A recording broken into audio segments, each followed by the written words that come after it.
Good evening, folks, and welcome to the September meeting of the NPA Wards 4 and 7. So my name is Jeff Comstock. I'm a member of the 4 and 7 steering committee, and I will be your moderator for this evening. So the first order of business is like to cover the ground rules. So we are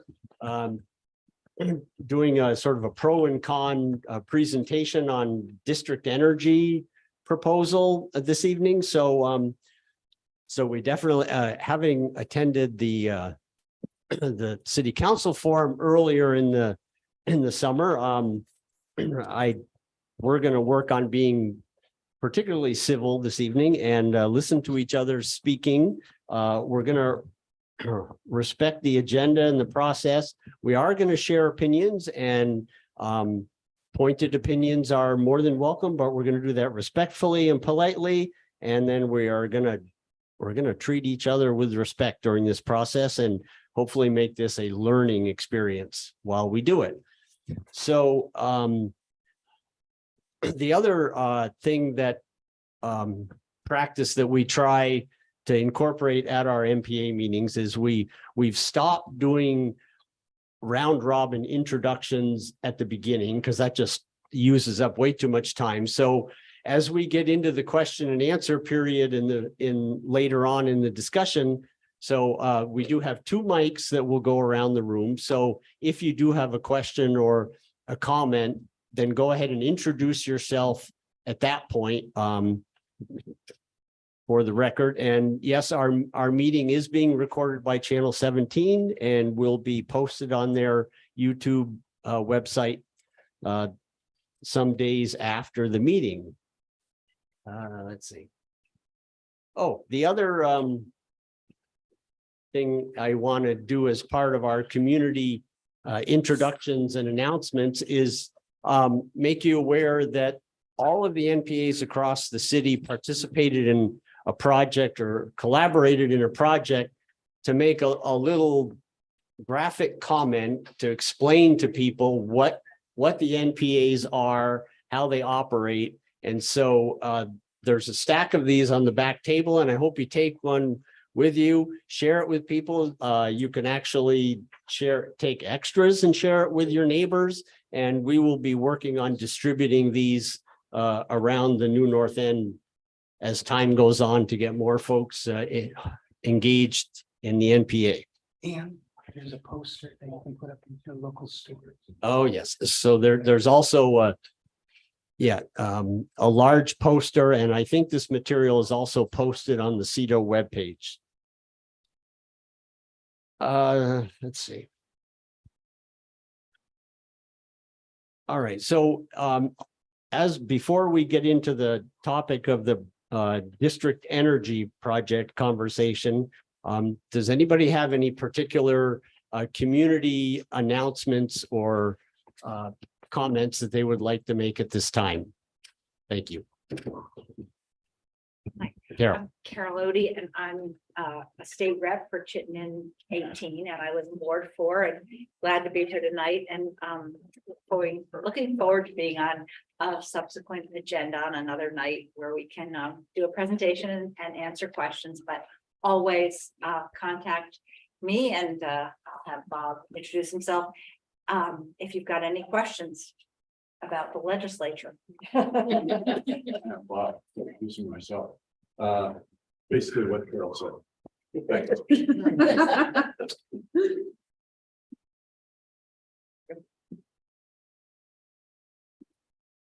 I don't want to have anyone here. Hi, I'm Gordon Dragoon. Literally moved here this week. People have already left baskets on my doorstep. This word seems cool. I am part of the Burlington Walk and Bike Council. This October 4th, we'll be discussing changes to the Greenway and changes to Main Street coming up, and we'd all be happy to have you there on October 4th. Welcome. Thanks. You want? Any other announcements? Yeah, hi, Sarah Carpenter, City Councilor, Ward 4. I just want to let you all know that we're kicking off work on the so-called neighborhood code program.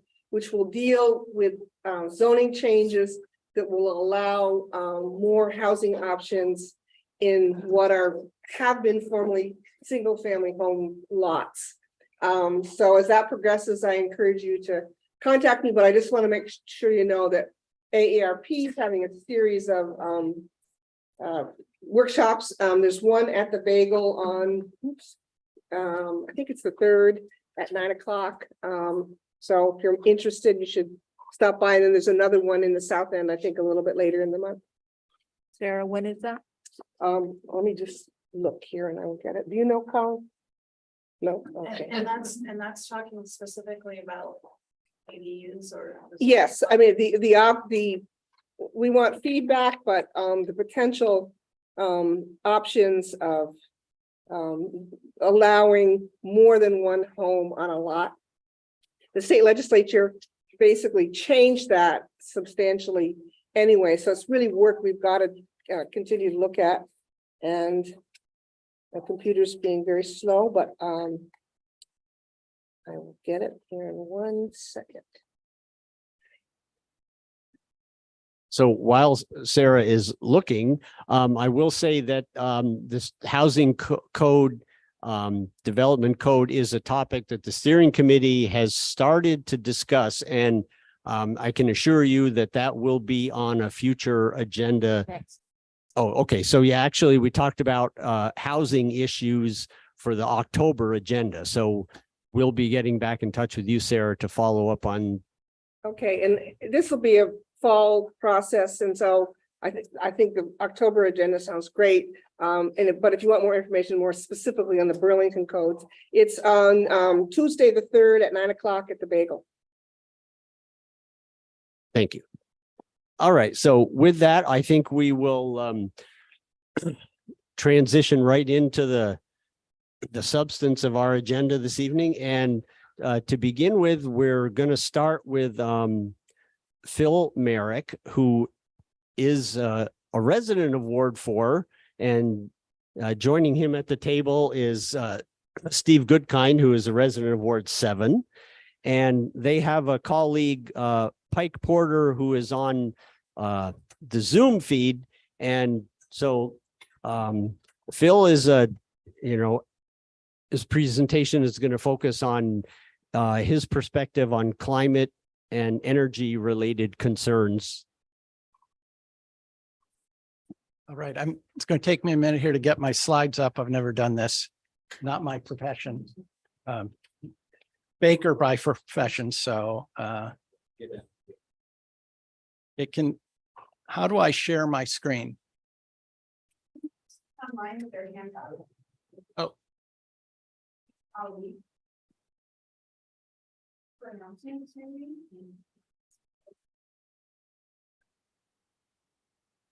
I think we're gonna have to come back.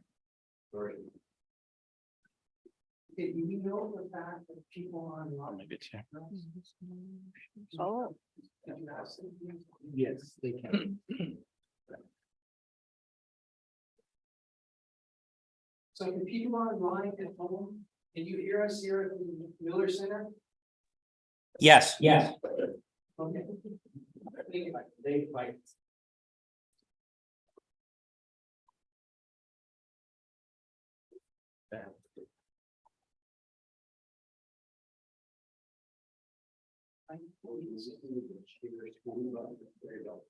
I'm here, but I did the share screen, but it's not coming up.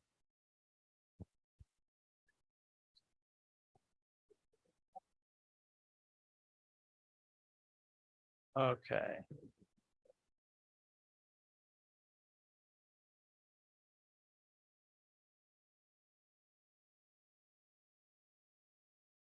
Select the window, yeah.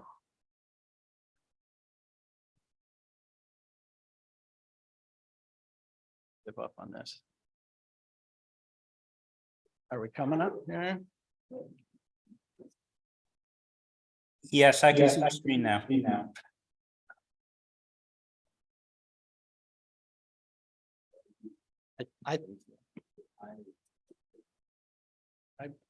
I I've got it on mine. Oh, here it comes. All right, now, if I can just page up.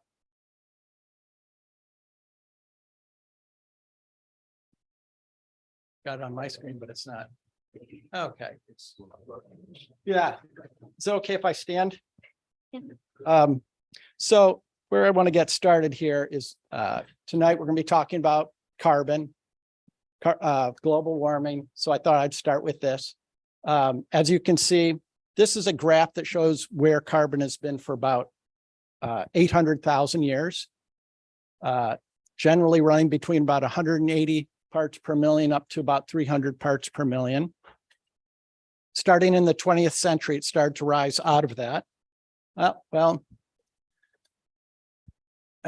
going to forget about technology and Phil. We're just going to go without the slides. But currently, we are sitting on 420 parts per million, which is way beyond anything that is now living on the planet is adapted to in terms of what may happen to the climate. We don't know what will happen. We have no idea. And it's a crisis. We do know that we're getting more storms now. We know that we are heating up, and that is what we predict. So without my slides, I'm just going to wing it. It's now widely accepted that the climate crisis is a result of greenhouse gas. We know that. That the carbon concentration at over 420 parts per million and rising rapidly. So what we grew up is over. What we believe as our climate, what we've experienced as our climate, it has changed and will continue to change. We're discussing McNeil now because McNeil emits a lot of carbon dioxide.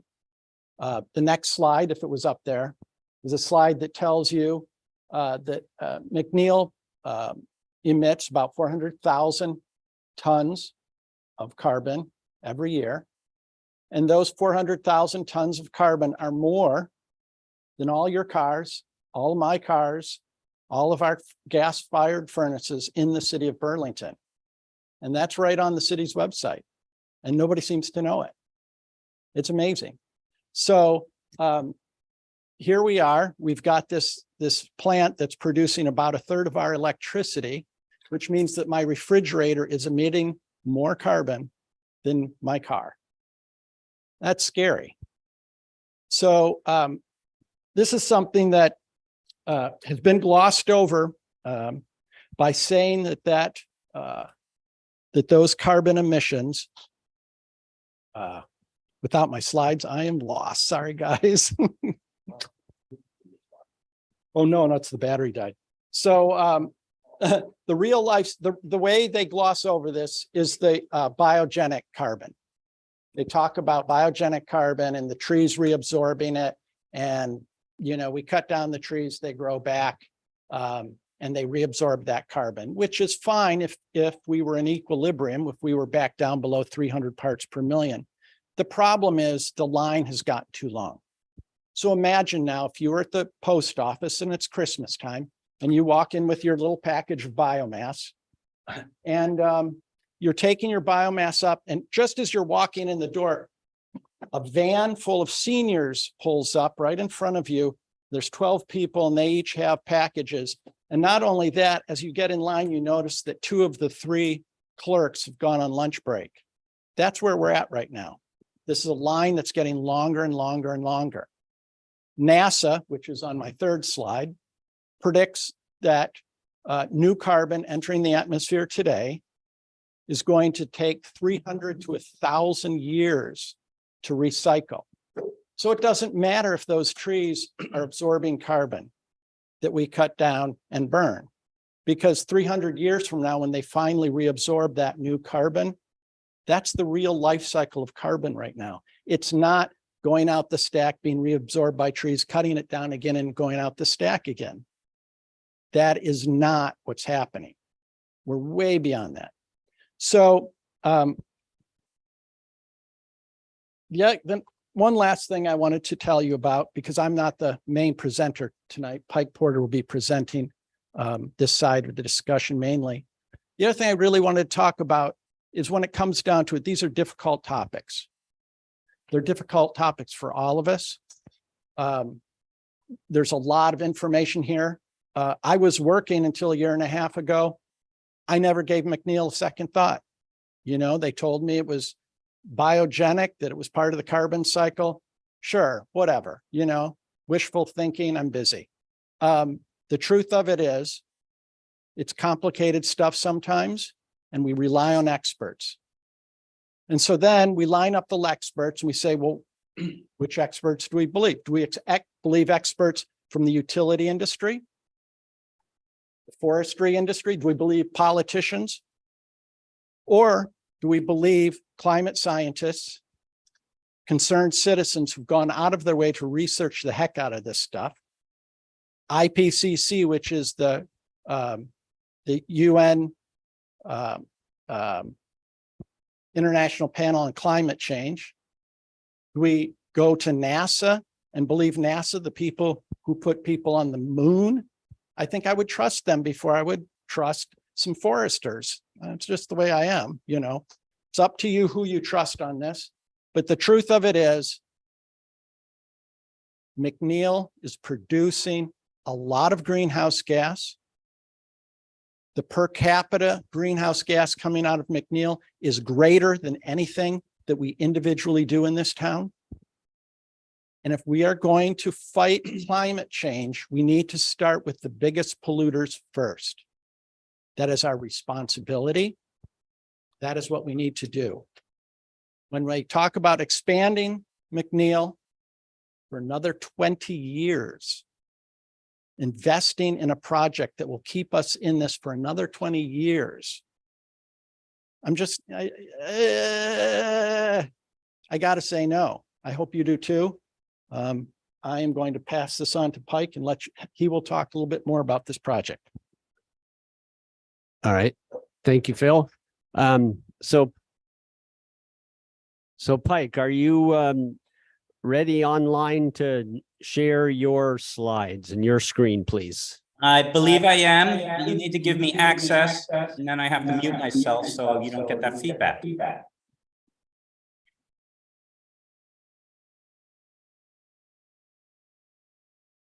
So I need to have, I need a button that says share screen.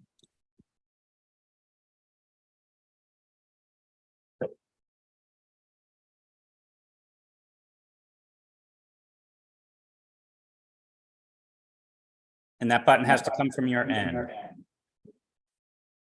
We are working on it.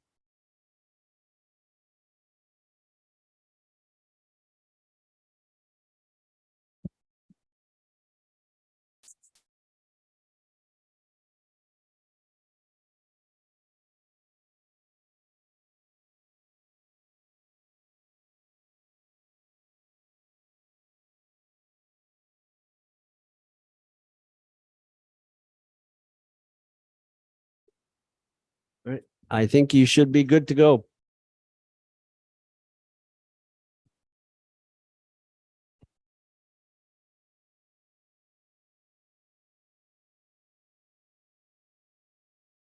All right, Pike, can you hit the share screen button at the bottom of the screen?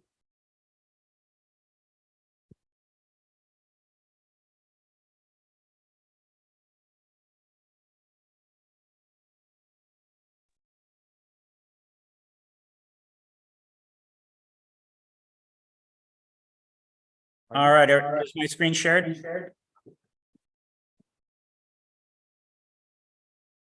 We're not seeing it yet.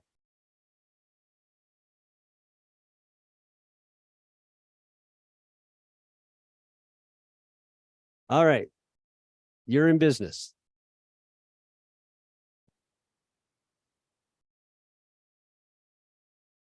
All right, again, thanks for having me. I'm sorry I couldn't be there in person, but I have a cold and I didn't want to walk into a public space with a cold. Before I start, others have referenced this symposium that was in June. I'd like to just take a moment to encourage folks to go back and see the symposium where two respected climate scientists spoke about burning wood and the science behind burning wood, and spoke briefly about the district energy program. So this QR code will take you there, or this website, and touch base with me later, and I can send this to you.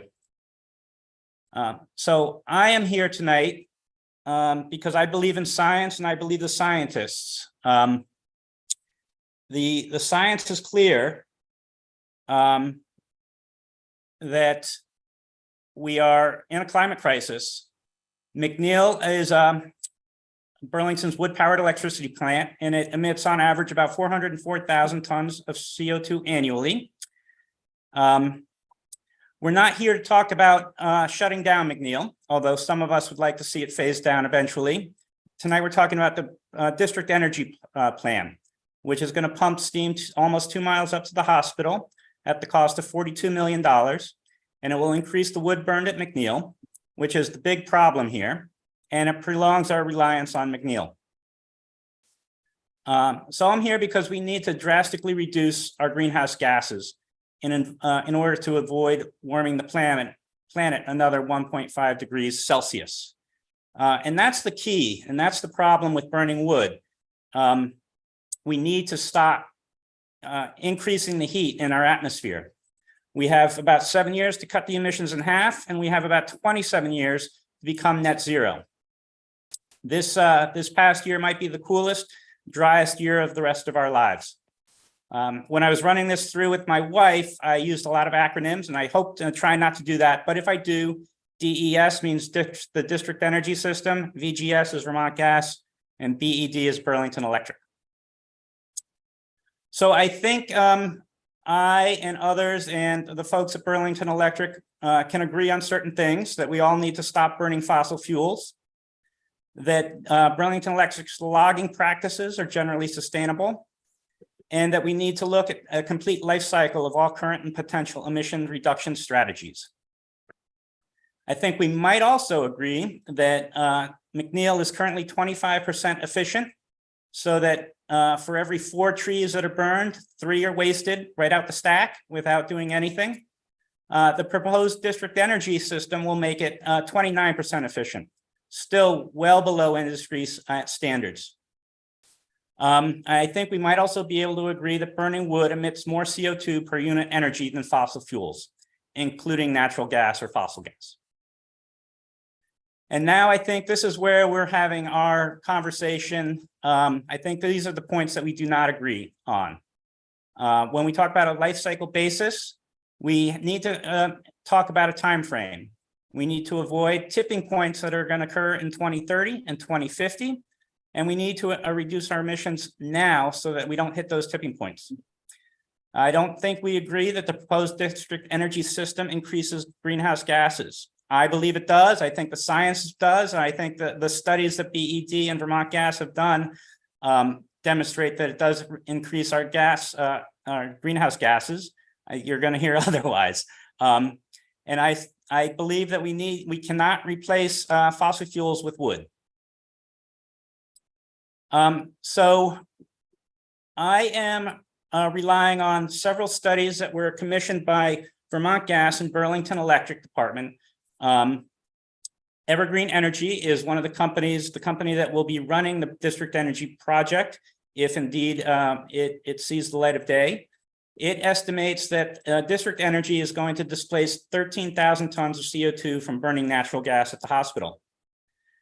First environment study commissioned by Vermont Gas found that the district energy system is going to increase fuel and thus pollution by 8%.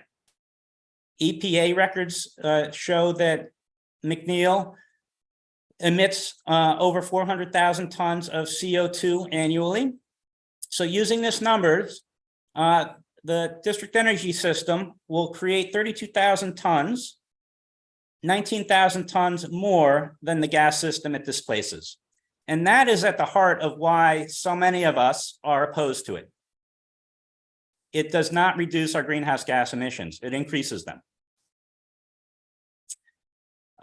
So again, in June, we had 2 notable climate scientists here, but they are not the only 2 climate scientists that recognize that burning wood for fuel, for energy, is is not what we need to do to get out of the climate crisis. The Woodwell Climate Research Center sent out this letter. It's now signed by over 500 notable climate scientists from around the world. These are respected individuals in their fields. And they have signed on a letter that includes these statements. I can't read them all. Whoops, sorry about that. Because Zoom is in some of my way, but I'll let you read there. But the short story is that burning wood, they claim, is not going to help us get out of the climate crisis. And this is true even for sustainable standards. For sustainability standards for forest management cannot alter these results. Sustainable management is what now allows wood harvest to eventually pay back the carbon debt, but it cannot alter these decades or even centuries of increased warming. I'll leave that up for another second or two for folks to read it. Again, I would read it, but stuff is in my way.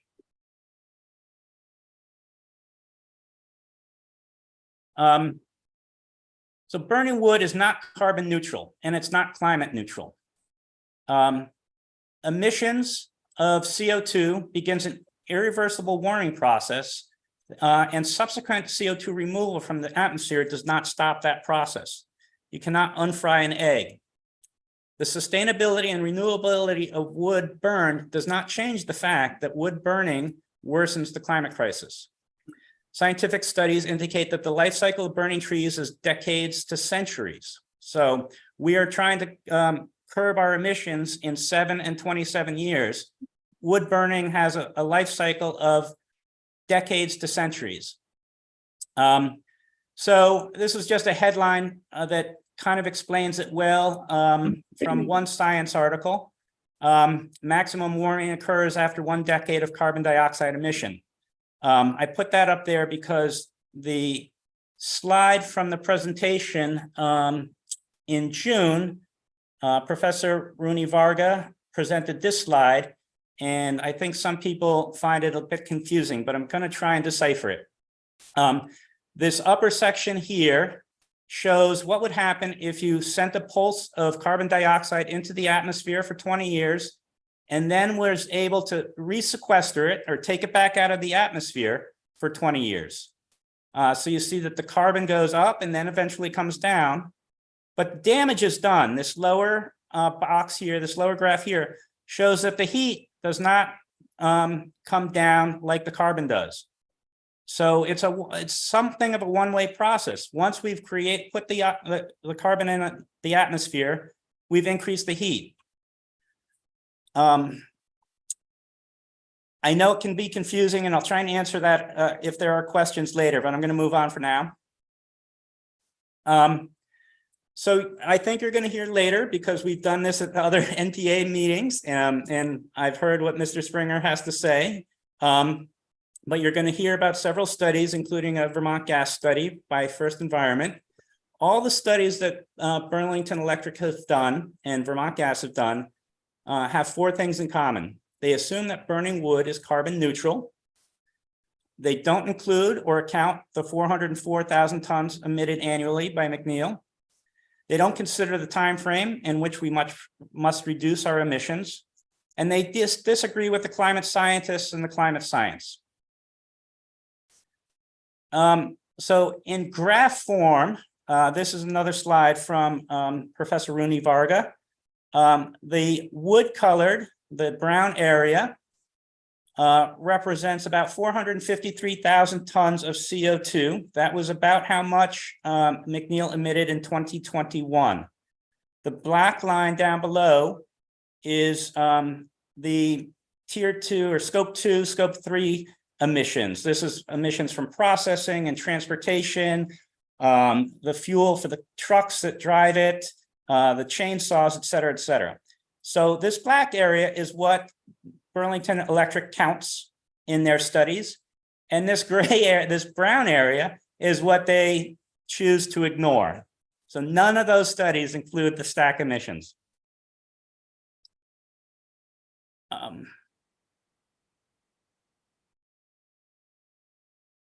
So I'm sorry, I can't read everything here. All right, so why district energy now after 40 years of talking about it? Well, I think the answer comes down to the recently passed State Affordable Heat Act, which requires fuel dealers, including Vermont Gas, to acquire clean heat credits. And the district energy system will provide Vermont Gas with these credits. Now, I think it should be pointed out that Neil Lunderville, the president of Vermont Gas, was also the principal architect of the Affordable Heat Cap. So there's no coincidence there. Here is a letter to June Tierney, Director of Department of Public Service, and it's copy, Darren Springer is copied to it. And Mr. Lunderville says, I'd love to explain our innovative concept. In a nutshell, our working concept has Vermont Gas purchasing the entire output of the district energy system, both the thermal energy and then the renewable credits. And it goes on to talk about it, but that's in a nutshell, as he says, that's what the story is. This was submitted as a part of a ANR jurisdictional opinion requesting that this project would not fall under Act 250. And this shows in diagram form what Neil Lunderville is describing. And I've kind of summarized it here. So Burlington Electric will sell the steam to the BDES, the Burlington District Energy System, Inc., at cost. District Energy Inc. will sell the steam at cost to Vermont Gas. Vermont Gas sells the steam to the hospital at the price it would pay for fossil gas. Vermont Gas walks away with a boatload of clean heat credits, or RECs, that allows it to sell more gas elsewhere. Everyone can claim that the scheme helps the environment, but in reality, 19,000 tons of additional CO2 is put into the air over the baseline. Now, RECs are a renewable energy credits, especially unbundled renewable energy credits, are a controversial topic. 15 or 16 attorneys general, plus the Attorney General of the District of Columbia, in April of this year, signed a letter to the Federal Trade Commission, and this is what they had to say about RECs. The attorneys general found that selling unbundled RECs deceives consumers who believe they are supporting renewable energy with their purchases when in fact they are not, because RECs alone do not support renewable energy and instead can harm the renewable energy industry. Vermont is the outlier in the region. And all our other states are moving away from using biomass. Just in May of this year, a biomass plant in Fort Drum was shut down in New York. Massachusetts is moving away from it. Vermont has to get on the train and follow everyone else, do the right thing here. So we're going to hear that McNeil burns only residuals, tops, and limbs, right? The answer is really irrelevant because the science is clear that burning anything creates that pulse of CO2 that leads to atmospheric warming. It doesn't matter if it's sustainable. But since you asked, let's look at a little bit about the McNeil forestry. McNeil burns about 300 to 400,000 tons of green wood each year. Homes that heat with wood use about 8 to 12 cords of wood annually. McNeil burns about 30 cords of wood an hour. 88% of McNeil's wood are whole tree chips. So here's the front page of the Burlington Electric Department harvesting policy for whole tree chipping operations. It was probably written in 1985 on state-of-the-art IBM Selectric typewriter, and it hasn't been updated since then. It references the Fish and Game Department, which changed its name in 1986 to Fish and Wildlife. It references 9 books that were published in the 70s and 80s. It doesn't represent climate science. All right, so Pike, you have EEG. about 5 more minutes, okay? Okay, so if we managed our forests differently, we could store twice as much carbon in our forests. Now, our forests are the most efficient, most effective, cheapest carbon storage systems we have. There are companies spending billions trying to reproduce what our forests do naturally. Managing sustainably keeps our forest trees young and keeps them relatively small. I thought it would be interesting to look at just one of the harvest notifications. Burlington Electric has to submit these to the Fish and Wildlife Department.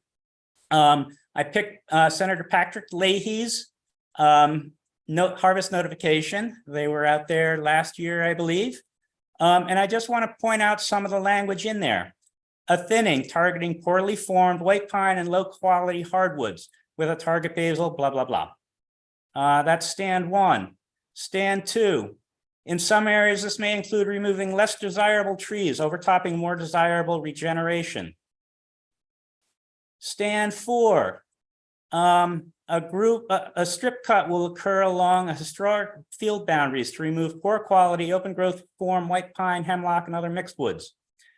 Let's see. Other group will focus on lowland areas with, that lack adequate and or primarily consist of poor quality regeneration, which largely includes split stem, red maple, and other poorly formed stems, with the aim of initiating better quality regeneration, improving the ratio of acceptable growth stock to unacceptable growth stock.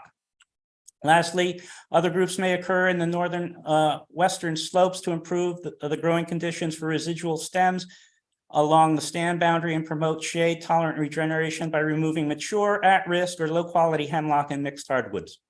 So when we hear that they only burn tops and stems, remember that these are whole trees that we're talking about in this harvest. Professor Muma in June showed this graph to demonstrate what we could do if we just let our forests grow.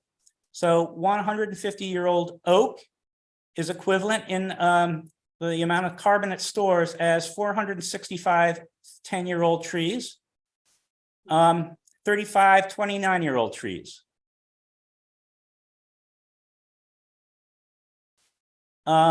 A university professor, William Keaton, has studied logging and harvesting in Vermont. And this graph represents, well, what happens if we do not manage our forests. That's this black line. Imagine all the carbon underneath this is carbon that we could save in our forest through sequestration. So this is a no harvest policy. And then the various lines down below are different harvesting methods for biomass. This blue line is harvesting without biomass involved. So Pike, under I'm all going to encourage Pike. I'm going to encourage you harvesting to for biomass, wrap up your argument. You this have is 2 more carbon, minutes, please. stored in our forests. As I mentioned earlier, McNeil is will be 29% efficient if district energy goes through. Effective efficiency standards are 60 to 65%. And in fact, we find this on the McNeil website, touting district energy systems. Now, generally, there's not in general, there's nothing wrong with district energy systems. This particular district energy system, running a pipe 2 miles to create an efficiency of 29%, is not the way to go. It would be smarter if we have to burn wood. It would be smarter for them to build a plant right at the university or right at the hospital. Anyway, back to this. Department of Energy finds that combined heating and power can deliver electricity and thermal energy services with efficiencies of 65 to 80%. Not here, though. This is a graphic that shows the relative carbon that different types of fuels emit. So on the right-hand side, we have wood, and on the left-hand side, we have natural gas, which what the wood would be replacing. So 2.5 times the amount. We hear in numerous studies commissioned by Burlington Electric that this whole system is a closed loop. And one of the studies has this nice graphic with the colorful closed loop here and the dirty fossil fuels going up into the atmosphere. Evergreen Energy in another study says this is based on the commonly accepted approach that the combustion of biofuels does not contribute to the net addition of CO2 in the atmosphere. The biomass cycle is a closed loop over the 46 to 60-year growing and harvest cycle. This is has thoroughly been debunked by climate scientists. Okay, this is a good One of place our to wrap friends up, okay? drafted this Mike? graph to show a little bit more realistically what happens. So both McNeil pollution and fossil fuel pollution go up into the atmosphere, which can be stored by our trees. However, when we're cutting our trees, it's a double kick in the gut because all that wood is now going straight up into the atmosphere, and now we have less forest that helps us store future carbon. All right, Pike, can you hear me?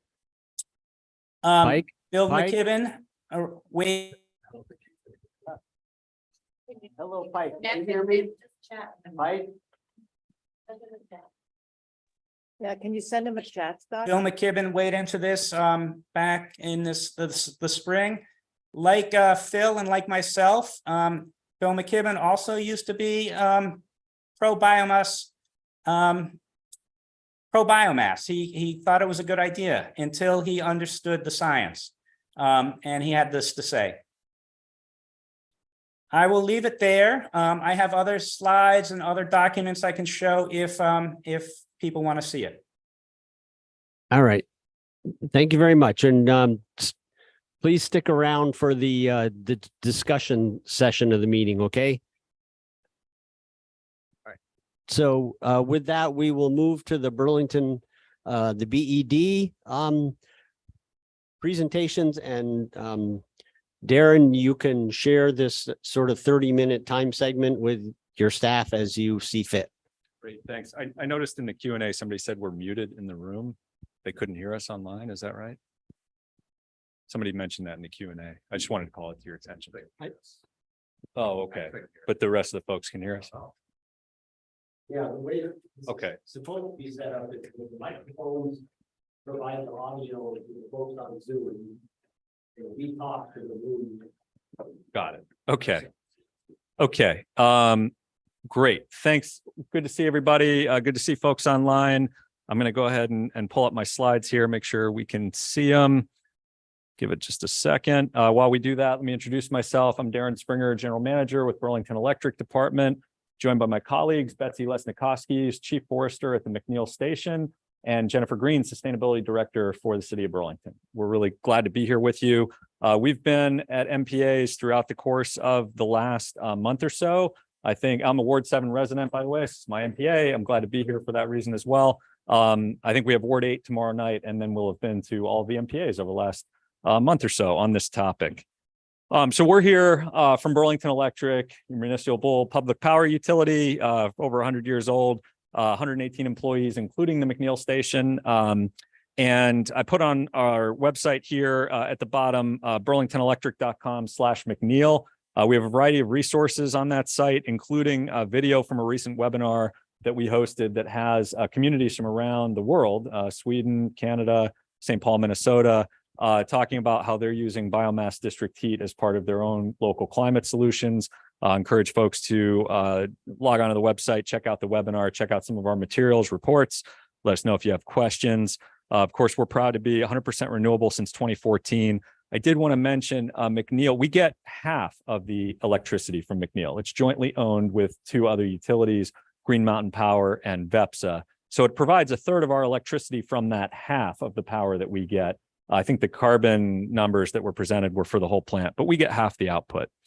What motivates us, what drives us every day at Burlington Electric, what our main goal is to move the city away from fossil fuels in the thermal sector and the ground transportation sector now that we're 100% renewable with electricity.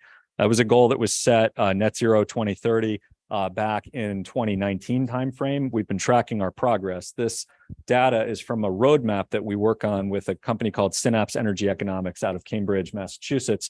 They developed the roadmap for us, which included district energy as one of 4 key pillars for how we reduce and eventually eliminate fossil fuel use in those sectors in Burlington. What you can see here is, particularly with the commercial sector, natural gas use, we were on a path that wasn't totally off of where we need to be, the dotted line. That's the dotted line is the roadmap path that we want to be on. And we've seen a rebound, and we've seen a rebound kind of broadly nationally in emissions as the economy's reopened post-COVID, of course, but most pronounced in Burlington has been the rebound in commercial sector emissions. And what we're talking about tonight is an effort to address, in part, the commercial sector natural gas use in the city. This is the total roadmap, both ground transportation and thermal. And you can see we were on pace briefly there as an overall effort. That was around 2020, obviously, when we had a reduced vehicle miles traveled, reduced economic activity. We've kind of flatlined since then, very modest rebound, much better than the national picture, but still off from where we want to be for our city's climate goal. I wanted to touch on this. This is, we're going to talk a lot about the IPCC, Intergovernmental Panel on Climate Change. BED and the state of Vermont is guided by the IPCC's guidelines when it comes to how do we account for emissions, how do we account for emissions from biomass and all other resources. As you see here in this, and this is from the Energy Action Network, this is not a BED report. Energy Action Network is a statewide organization that does work on energy. And this is from their recently released progress report. And you can see the links here at the bottom. Of the total anthropogenic CO2 emissions in the last decade, anthropogenic meaning human caused, 81 to 91% are coming from fossil fuels, and I believe cement production is the other piece of that. Land use change has a role here as well, but the dominant driver of the CO2 that's coming from human activity is the burning of fossil fuels. And the IPCC cites this in many different reports. This is just a current figure. The Energy Action Network also references in a section on how to account for biomass these 2 carbon cycles, one where we're taking geologically stored carbon from underground that's not been part of the atmospheric concentration for many millions of years, burning it and emitting it. That's what's called the slow domain carbon addition on the right-hand side there. And then the fast domain, where we're using biogenic resources that have been part of the above ground carbon cycle in recent years, where carbon is both absorbed and emitted by forests, both naturally and when we use forest products, including for energy. So this here is from the IPCC AR6, the most recent report, summary for policymakers. And what you see here are mitigation options that the IPCC is modeling for how we can address climate change. And as you see, the ones that I've highlighted are actually bioelectricity. This is the role that the IPCC sees for bioelectricity relative to some other resources. You can see solar and wind have a bigger role to play in the IPCC analysis. Bioelectricity has a role to play, hydropower, geothermal, and in their estimation, nuclear carbon capture and some other practices as well. The IPCC said in the long-term sustainable forage management strategy aimed at maintaining or increasing forest carbon stocks while producing an annual sustained yield of timber, fiber, or energy from the forest will generate the largest sustained mitigation benefit. Again, we're guided by the IPCC and their thinking on this. Climate and forestry at McNeil. We have 4 professional foresters, one of whom is here with us tonight, the one with the decades of experience, Betsy Lesnikoski. And here you can see some of her colleagues as well. This is fairly unique for a wood energy plant in the United States to have professional foresters who are managing harvesting and making sure it's done sustainably, helping to support working lands, staying as working lands. There was some discussion earlier in the presentation about our wood contracts and that they haven't been updated since the 1980s and the language in the IBM typewriter. Well, they've been updated, and this is the updated version right here. You can't see it on the screen, I think, because of the Zoom. I don't know if we can even move the, or maybe I can do that. I'm not sure if I move this. Will that, no. I don't know if we can move the Zoom kind of piece down there a little bit because we're missing a little bit of the slide. But there are 2 conditions that are highlighted. The first is, I'll read it for everybody because it's a little bit small type. The seller will sort forest products and market them to the highest and best economic use before selling residues, tops and limbs, damaged or diseased trees, otherwise non-commercial wood to the McNeil station. Burlington Electric is only interested in purchasing forest residues. Therefore, Burlington Electric will not accept deliveries from sites where the only prescription is solely for energy production. We don't cut trees. We are working with lands that are already harvesting for other higher value purposes, for timber, for furniture, for firewood, whatever it might be. We're able to take the leftover wood from those harvests, the residues, and use those for energy. And that has a very different carbon profile than if you were going and cutting trees for wood just for energy production solely. And I'll talk about that a little bit more. This is a study from the National Renewable Energy Laboratory, which is from the Department of Energy. And it was a harmonization study of 3,000 different climate studies and energy studies. And it created a median life cycle emissions value for each of these different resources on an apples to apples basis using accepted protocols. And as you can see, biomass at the top, and this is in a carbon dioxide equivalent per kilowatt hour, so per unit of energy. Biomass at the top with a value of 52. Now you can see that's not quite as good as photovoltaic solar or even hydropower, wind, nuclear, but it's a lot better than the values at the bottom for fossil fuels, 486 for natural gas, 840 for oil, 1,001 for coal. Again, this is not a Burlington Electric study. This is National Renewable Energy Lab harmonization of 3,000 different studies that they reviewed. So when we talk about the IPCC guidelines, this is an important point, and I've got the link here from the Energy Information Administration, but the basics of it are as follows. The IPCC says we account for the carbon in a tree when the tree is cut, which means it gets accounted for in the land use sector. And it makes sense because the regrowth of a tree and any sequestration that happens as part of that also takes place in the land use sector. And you can't count emissions twice. That's a fundamental carbon accounting rule. So if we're counting the emissions in the land use sector when the tree's cut and counting it again when the tree's burned, we counted the same ton of carbon twice. The IPCC says count it in the land use sector. So that's why when we talk about the emissions at the stack, it's not consistent with accepted scientific protocol. The protocol says you count the emissions in the land use sector, and we have data that I'll share in a moment of how land use carbon is working in the areas where we harvest. But I wanted to make that fundamental point. And then this is just from the Agency of Natural Resources here in Vermont, making the exact same point that per IPCC guidelines, they do not include biogenic CO2 in Vermont's emission inventories. And I'll just read briefly from this quote. An important distinction when considering accounting practices for biogenic CO2 is that carbon dioxide emissions from the combustion of fossil fuels are coming from a geologic source, which is on a significantly longer timescale than carbon in the much faster carbon cycle, which moves between pools on the order of months to centuries, which means combusting fossil fuels adds more carbon that was in long-term storage and effectively out of circulation into the atmosphere and into the more immediate carbon cycle.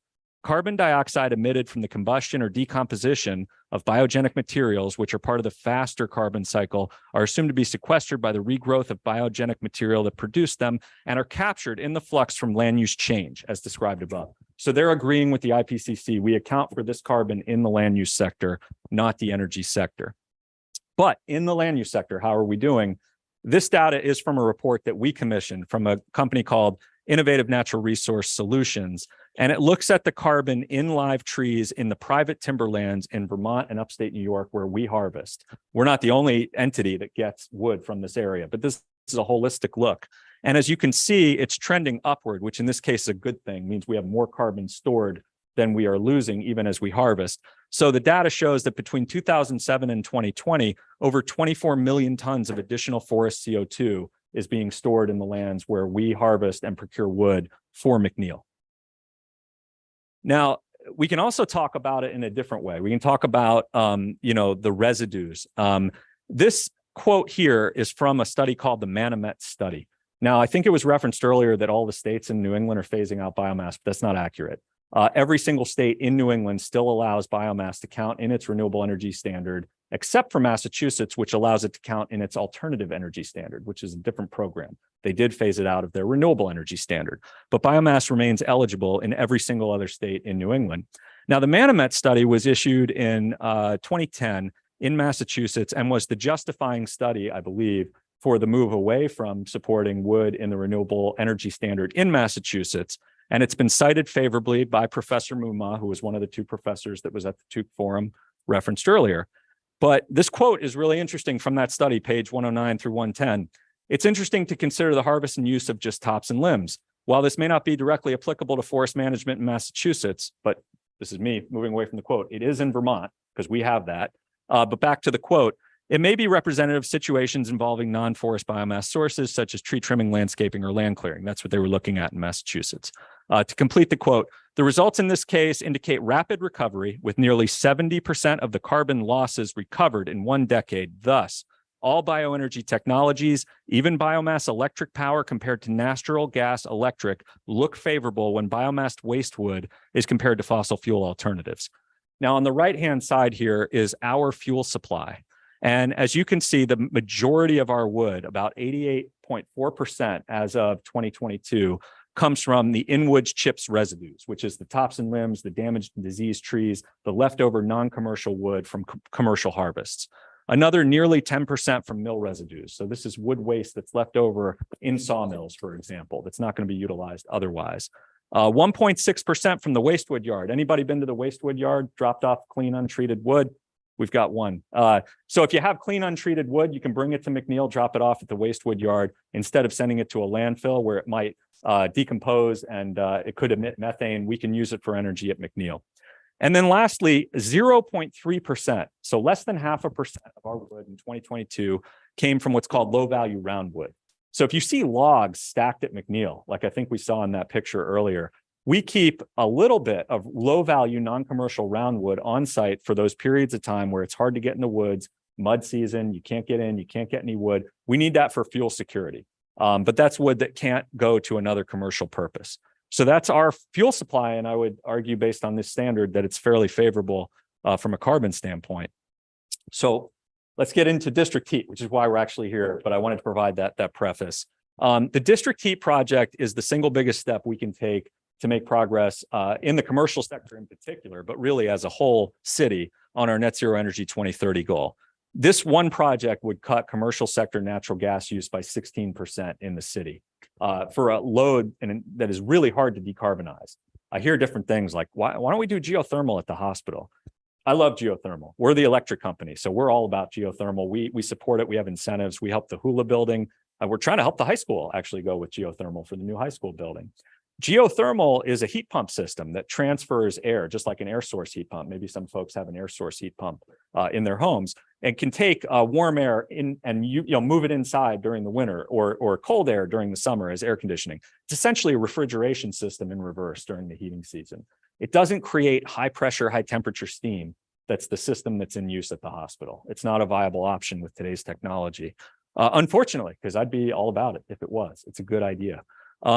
So district heat is taking a combination of sources. It's taking some waste heat from McNeil and capturing that.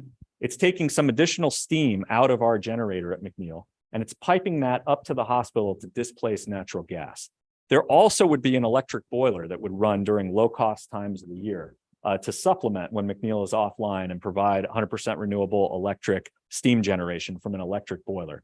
That combined with the efficiency savings at the hospital from not having to use gas in a boiler that's not 100% efficient, you get some efficiency out of that. You reduced about 225,000 MMBTU a year of natural gas, of fossil fuel.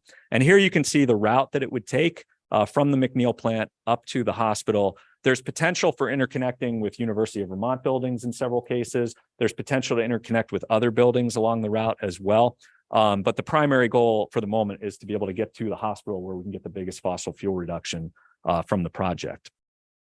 And then lastly, this may have been referenced earlier, there was analysis done that's consistent with the type of analysis that was called for in the state's clean heat standard that was just passed using the GREET model, which is an apples to apples life cycle emissions accounting process to compare carbon from one type of energy source to another.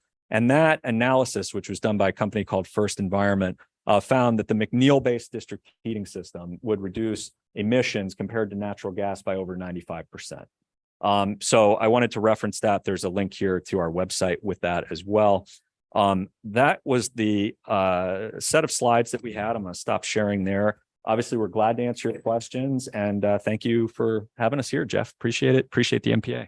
Are you gonna be able to answer? You're welcome. All right, now we're going to get to the important part here, where hopefully all of our panelists can respond to our questions and our concerns and kind of help us. To me, sort of the goal is to help us appreciate or understand, you know, how we make this decision as a city going forward, you know, specifically related to the issues around district heat. So yes. So that I have a minute to respond. I'm gonna get it right now. Five minute rebuttal. Oh, okay. So okay. Bridget coordinated the presentation. So what we'll do is you can have 5 minutes response, and then if we have an exchange, we can do that, and then we're gonna go to our audience. Okay. Yep. Yeah, I think the one thing I do want to mention is that again, it's going to depend on who you believe. As Pike mentioned, every one of the studies that was presented did not include the stack emissions. Now, whether those emissions are counted in the forest or whether they're counted at the stack, they're not counted. They weren't counted in any of those studies. So that's an important thing. So all of those efficiencies that Darren just spoke about did not include any emissions for the burning of the biomass, because they're claiming that biomass emissions don't count. So now let's go to the IPCC, because this seems to be a real bone of contention, is that they keep saying they're following the IPCC. But I will say there is one paragraph which specifically IPC AR 5 WG3 11.13.4. Greenhouse gas emissions estimates of bioenergy production systems. The combustion of biomass generates gross greenhouse gas emissions roughly equivalent to the combustion of fossil fuels. If bioenergy production is to generate a net reduction in emissions, it must do so by offsetting. Oh, we have to offset the emissions. Those through increased. This is a very important word, increased, because when you cut trees down, you don't increase offsets by increased net carbon uptake of biota and soils, meaning that, yeah, the IPCC says biomass is great as long as when you burn it, you offset it, not by the trees that are already growing, not by the trees that are growing back, but trees that grow back faster because you burnt the biomass. You see, you've put extra CO2 into the air, right? Those trees are growing whether you burnt that CO2 or not. So in order to offset the stuff that you burnt, you have to have trees that grow faster. That's what that means by increased net. So the appropriate, and this is all here, this is the method for figuring out if your biomass is net zero or not. The appropriate comparison is then between the net biosphere flux in the absence of bioenergy compared to the net biosphere flux in the presence of bioenergy production. We're talking about the forest. When you harvest that tree, right? You're harvesting a tree, you take out a log for lumber. Okay, you take that log out for lumber. That lumber is actually, some of that's actually going to be stored. You take some out for paper pulp. You take some out, what's left, they burn, right? So that forest where they took that stuff out to burn has to grow faster to replace those emissions than one where they left those stems and sticks in the woods. Now, here's the thing. They'll tell you that those stems and sticks are going to emit. No, we have to count the growth of the forest. And that is exactly what one of the things that Pike put up here showed, which was that a harvest where bioenergy is taken out, that forest always grows slower. Sorry, guys, no offset. So we are calling this carbon neutral when it absolutely is not. Thank you. That's all I have to say. Would any of the BED staff like a couple of minutes? Wants to add anything. First of all, if you go to our website, burlingtonelectric.com/McNeil, and you scroll down, the first report we have there, 2023 INRS report, and you open it up, it looks at our stack emissions. So nobody's ignoring the stack emissions. We understand where the stack emissions are. We also understand the point in the IPCC, which is why I presented the slide that shows that we actually, in the areas where we're harvesting, among others, that we are actually adding net CO2 in the forest. We're not losing it. We're not staying neutral. We've been adding net CO2 storage in the forest. So that's an important point as well. The IPCC continues to offer bioelectricity done properly as a mitigation option in the AR6 report. I think we were talking about AR5 a minute ago. AR6, the most recent report, that was the chart that I mentioned there. So I think these are really kind of in the weeds discussions, and I appreciate the complexity of it. I appreciate the nuance of it. I don't personally believe that biomass is a perfect resource. Let me just be crystal clear. In fact, I think there are examples where it's done really poorly and it can have a negative carbon impact, and it's important that we acknowledge that. I also understand that when we use McNeil, 92 to 98% of the time on the ISO New England grid, the resource we would be using if we didn't have McNeil is natural gas, fossil fuel.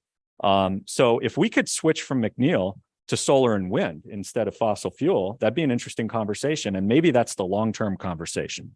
In the near and medium term, we need this plant, not only for our rates and not only for reliability, but because it's a better resource from a carbon standpoint than burning fossil fuels. And I don't think this community wants to go backwards and start burning fossil fuels for electricity generation. So while we work as a region, as a state, and as Burlington Electric on procuring even more renewables, which we're always all about doing. In fact, we issued an RFP relatively recently to see what's out there on the market. We're always looking for additional renewables.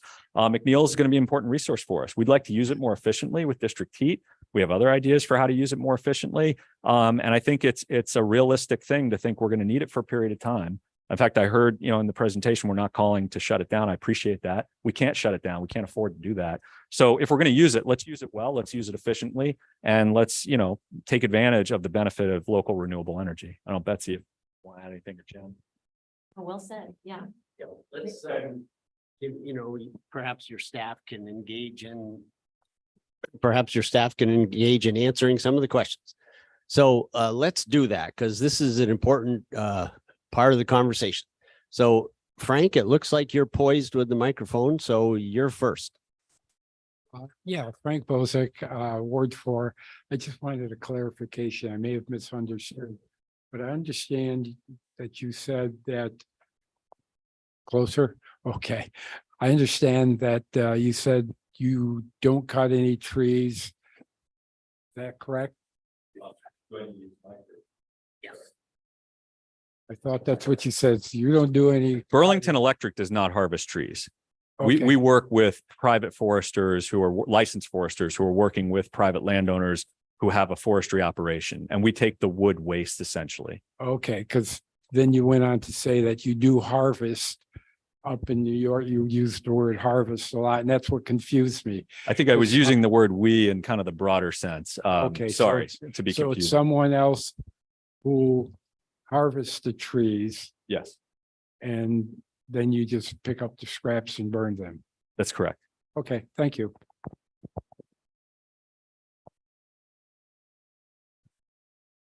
I have a question. So I don't understand, when you harvest trees, you say that you count it only once. You're not, when you take it out of the woods, but then you're burning the trees, so you're creating CO2.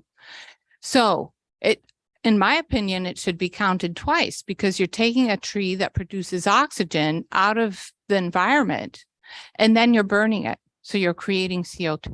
So I don't understand why, and then Mr. Merrick said that you're not counting stack emissions. Well, stack emissions contribute to the climate crisis. So I think the fundamental point, thank you for the question, is the carbon in the tree can only be counted in an emissions inventory one time. That's the fundamental point. If we're looking at a systems-wide approach, that carbon, if that tree's cut, then carbon is going to come into the atmosphere, right? Now, it may come slowly and it may come fast. It'll come a little faster if you burn it. If it decomposes, it might be a little slower. And if you put it into a wood product, some of that carbon is going to get locked up for a period of time. Now, like I said, we don't harvest. We take the waste wood essentially that's left over. So some of the harvest activity is going to lock up some of that carbon for a period of time. And that's a benefit, I think, broadly speaking. But that carbon can only be accounted for once. And what the IPCC says, not Burlington Electric, the IPCC says you account for that carbon right when that tree is cut. And I think there's wisdom in their approach as I've tried to grapple with it and think about it, because I get the appeal of saying, let's just look at it at the stack, right? It's an easier thing to do to just look at it at the stack. But the wisdom of the IPCC approach is both the carbon emissions and the carbon sequestration from a forest cycle are being accounted for in the same sector. I think if you oppose wood energy, you try to push the emissions to the end user like Burlington Electric, McNeil, and you keep the benefit, the sequestration, in a different sector. And that's not really an apples to apples comparison. We don't get the emissions counted at our stack, but we also don't get the carbon offset or sequestration counted. That's all accounted for in the land use sector, essentially. Intergovernmental Panel on Climate Change. Yeah. So he's correct. We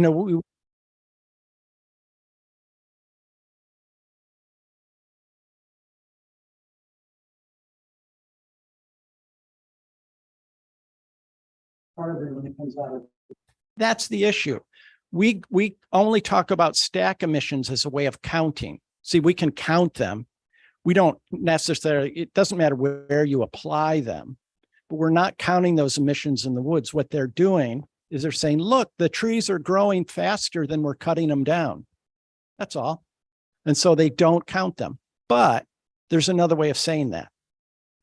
So in the state of Vermont, they say that trees are sequestering twice as much new carbon a year as the forestry industry is taking out. That's one way of saying it. Another way of saying it is that the forestry industry is taking 1/3 of our new carbon sequestration every year.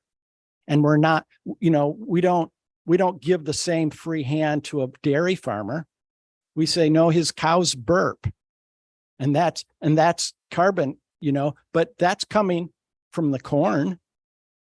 It's the whole thing is, I don't want to confuse it too much, but we are giving the forestry industry in the state of Vermont a free rein on all of this carbon that's being sequestered by our forests. The carbon that's being sequestered by a cornfield, nope, you don't get that. Dairy farmer doesn't get that. So it's a really bizarre thing. It's like nature is sequestering all this carbon. We give 1/3 of it every year to the forestry industry and say, because the nature is giving us more than you're taking, you get it. Bridget, Yeah. and then Bridget, and then I'm going to go to the Zoom. Okay. I have a headache. I was trying to follow this panel, and so I'm not going to ask a question about the science of it because I am not well enough educated on this topic. But just in terms of what makes common sense, I have two questions. One, am I correct that the wood is going to be lumbered anyways? Trees are going to have been felled. There's a commercial business around this forestry. Okay, so the trees are going to go. We get the leftovers, or BED gets McNeil. Okay, which we would get anyways. I mean, the trees are full. That was my first question. And number two is, Mr. Springer, you mentioned yourself that burning biomass is in itself not the best solution, but it's just better than, and you've listed a number. When are we going to devolve from burning to solar and all other good things? Sure. Thank you for the question. We have a really small amount of wind and solar on the New England grid. Burlington actually has the most per capita solar of any community east of the Mississippi, according to Environment America. They do a report each year. So we're actually punching well above our weight with solar. We actually have 3 wind contracts, 2 in Vermont, 1 in Maine. The state of Vermont has essentially shut down the idea of building any new wind in the state for the time being, which we don't agree with that, but that's the reality right now. In the southern part of the state, there's a proposal to build a 20 megawatt solar farm, and it's being opposed vigorously by the community there. There's a lot of these ideas that in isolation sound like they're good, and then when they actually get proposed near a community, opposition comes. So we need, not only in Vermont, but in the New England region, just magnitudes more solar and wind, plus battery storage to get to a point where you could reliably operate the grid without any type of combustion resource. And that doesn't even get to whether we're okay with nuclear or not, because that's a whole nother topic. But, so I think we're growing exponentially from a very, very small base. The biggest variable, in my view, is what happens with offshore wind. If offshore wind can come on in a really big, and not that there's not opposition to that too, we hear about that, but if that comes on in a big way, that could really be an injection of renewables that could be useful to the grid. So to kind of zero back in on our project here, nothing that we will bring forward with district energy requires us to run McNeil for the next 20 years. We won't make that commitment.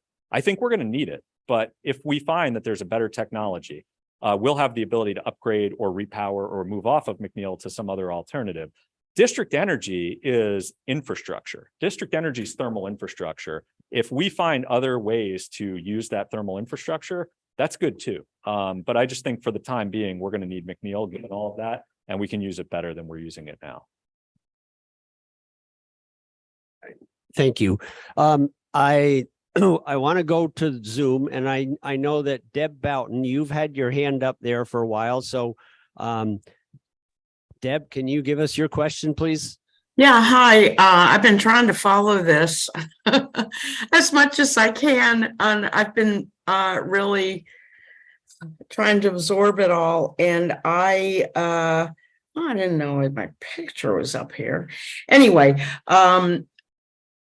so it's very interesting to me, but I was very involved in the nuclear stuff decades ago, literally. And I really do believe that science, all the scientists, I mean, it comes down honestly to a lot of common sense. And I go back to Monica, what you had to say,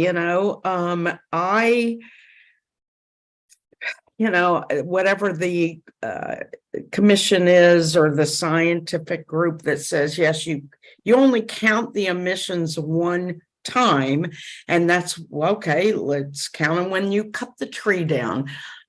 I'm sorry, I don't buy that. You count them then, and then you've got to haul them, and you should count those emissions as you haul the trees to McNeil.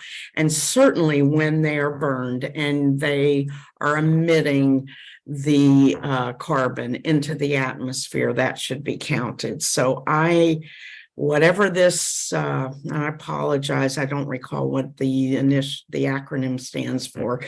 I don't buy it, frankly. I don't buy it at all. And I think that the emissions are way more than, where you cut down the tree and what you remove and at that point. And I think that is the big issue here.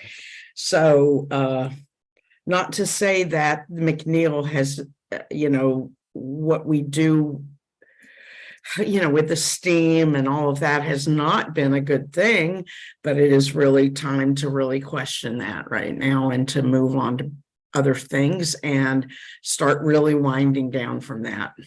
That's my view from what I've heard tonight. And I came into this honestly not knowing anything and listening to both sides. And anyway, that's my observation from what I've heard. Thank you. Okay, so that sort of comes across more as a statement. So shall we go to another question? Sorry about that if that was All wrong. right. Yeah, I want some more engagement. Thank you. We do have only about 6 more minutes for questions, so we can hear questions from people who haven't asked a question yet. And I guess I would say, following up on that, that if nobody runs away and the school board folks finish up early, I'd be more than happy to come back to this conversation. So we have Sarah? Thank you. These are 2 questions. Has anyone studied what it looks like if you count the emissions at the stack, not when it's in the forest, and compared that to the use of gas? Because that's one question. The other thing is McNeil expanding in any way to create the district energy system? Sure, thanks. In terms of McNeil expanding, no. There's no change in the boiler. There's no change in the electric output. It's the same plant. We're literally connecting a steam pipe to it to be able to transport thermal energy. So there's no expansion other than connecting to that pipe. If we want to get away from the whole idea of like cutting versus the stack and stick with the stack for a minute, I'd go back to the Manomet study, which was looking at the stack and using what's called the carbon dividend approach, which says that when you emit, how long does it take to pay back essentially against using fossil fuels? And using that approach as well, you can take that approach. It says biomass electricity is better than natural gas. And that's, again, it's a study that's not particularly favorable for biomass overall, but using the fuel types that we use, it says that. And I would maybe compare it, this may not be an apt or perfect analogy, but if you think about an electric vehicle, I think most of us hopefully would agree that electric vehicles are better than fossil fuel combustion vehicles, right?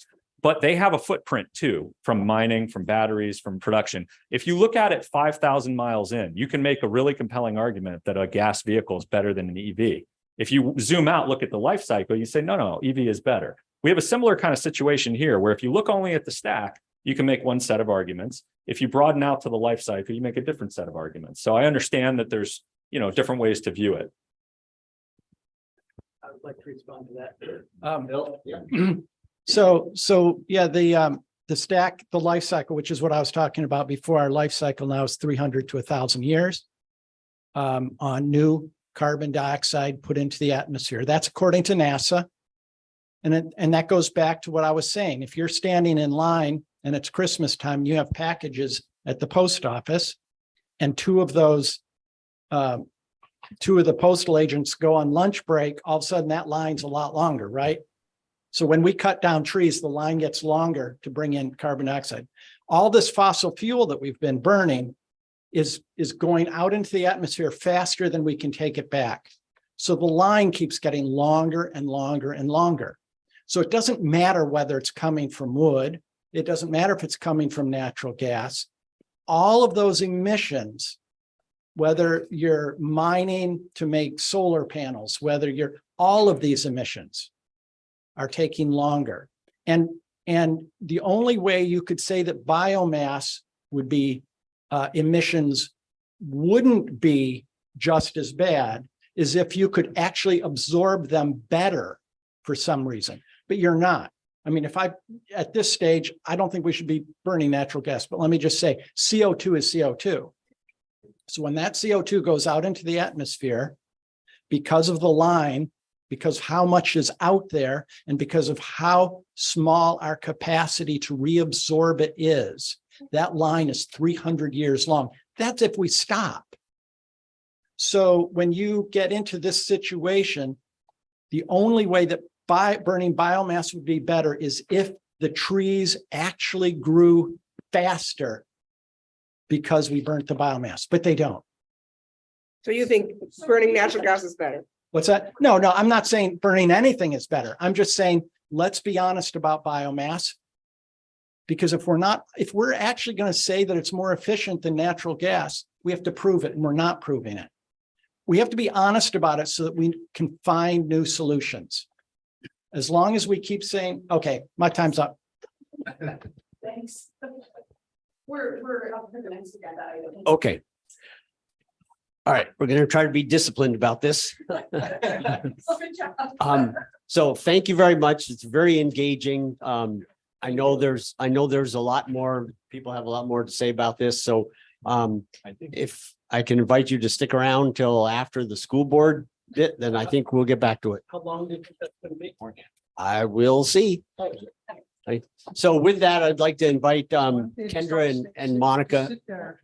School board. can come up to here. Okay. All right, there we go. You don't have to run away. Oh, thank you. Bye,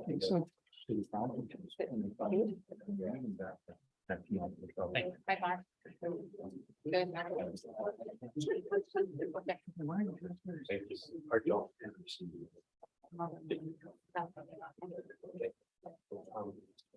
Actually, Monica and Kendra, you don't pull it. Pull it, give your chair. Pull it right up here. Oh, you got it. Got it. Jump over.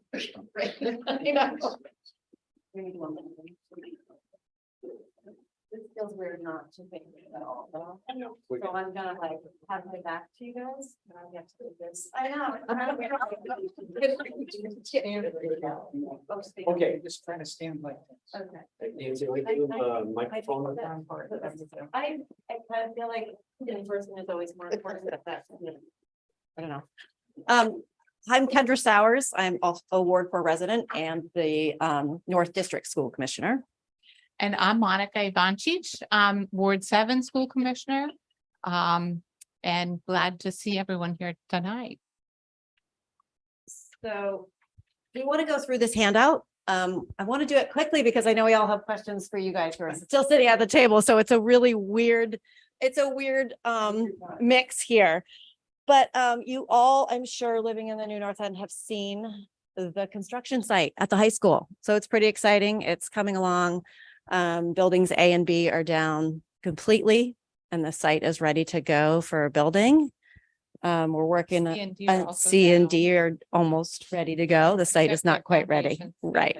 Yeah. So it's coming along and we just wanted to give you an update because as the project, as you know, it's a huge project and things are always constantly changing. We're getting new bids. We just got the guaranteed maximum price bid, which was the final one that we're looking for the whole project. So we wanted to kind of give you a project overview of where we are now.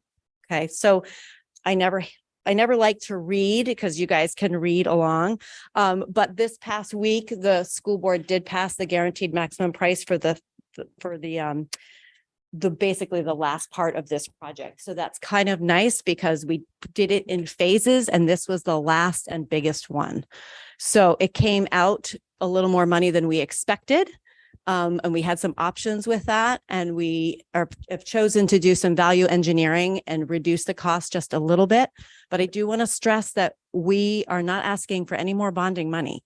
So we are working really hard to keep it in the original bond that we asked for. And so I wanted to kind of go through the numbers. We want to go through the time frame and what's going on.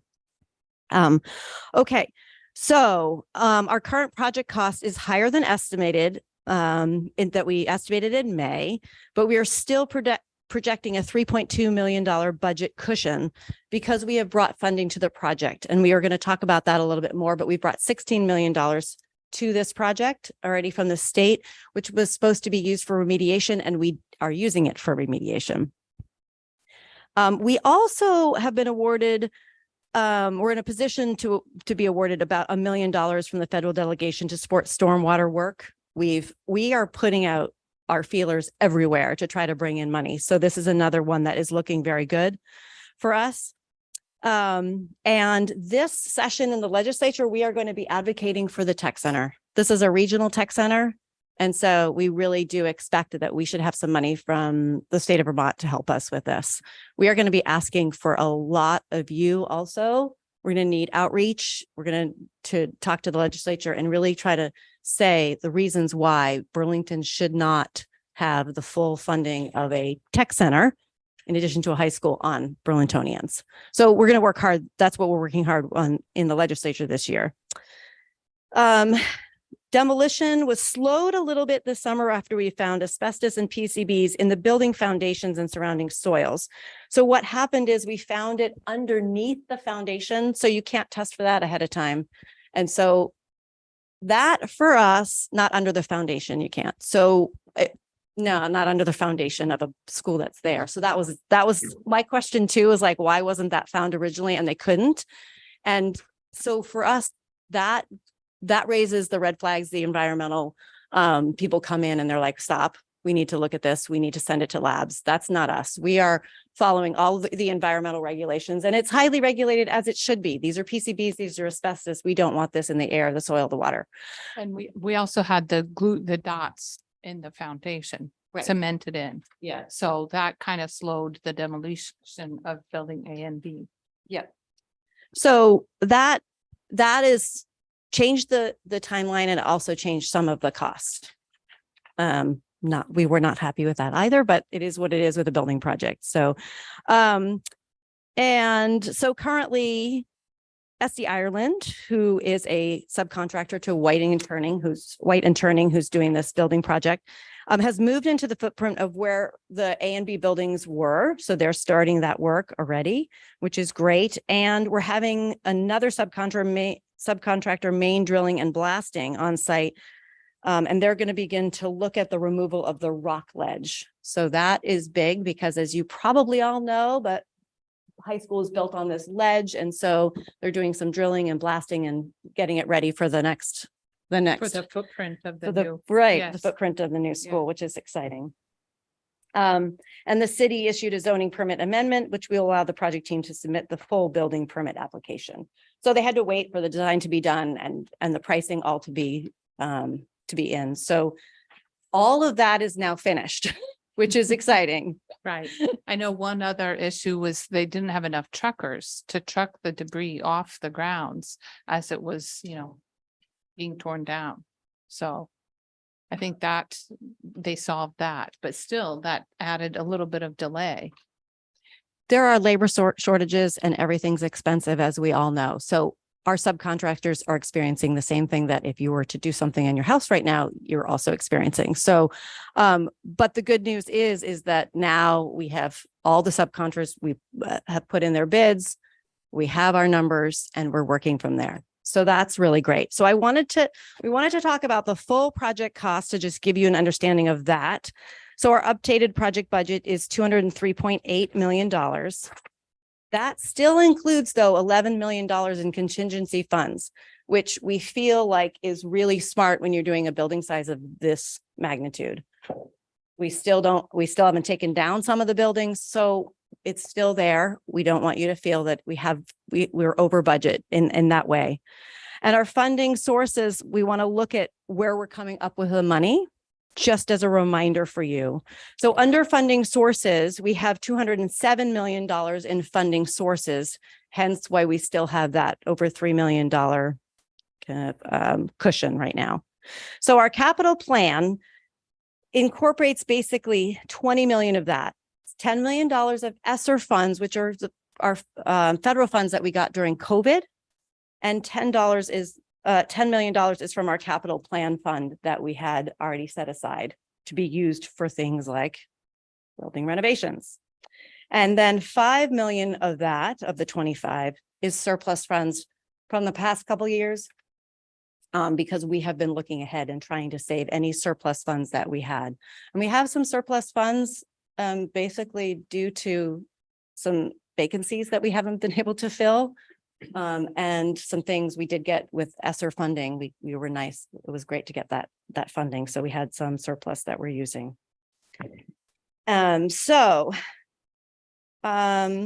We have the state PCB cleanup funds of 16 million, and we have the federal stormwater, which I also told you is almost there. It's still pending, but that is revenue that we expect to come in. So we have that $3.2 million cushion. Sure. So I think Whiting Turner has, you probably all saw this summer, they put up the fencing. Now they put up, I'm a little annoyed because I can't see through. They put the big black blanket that says Whiting Turner. And let's see, looks like the ledge removal is supposed to happen this coming month, with the wrap up of the demolition happening sometime this winter, bearing any further, like Kendra mentioned, they can't test the soils underneath the foundations.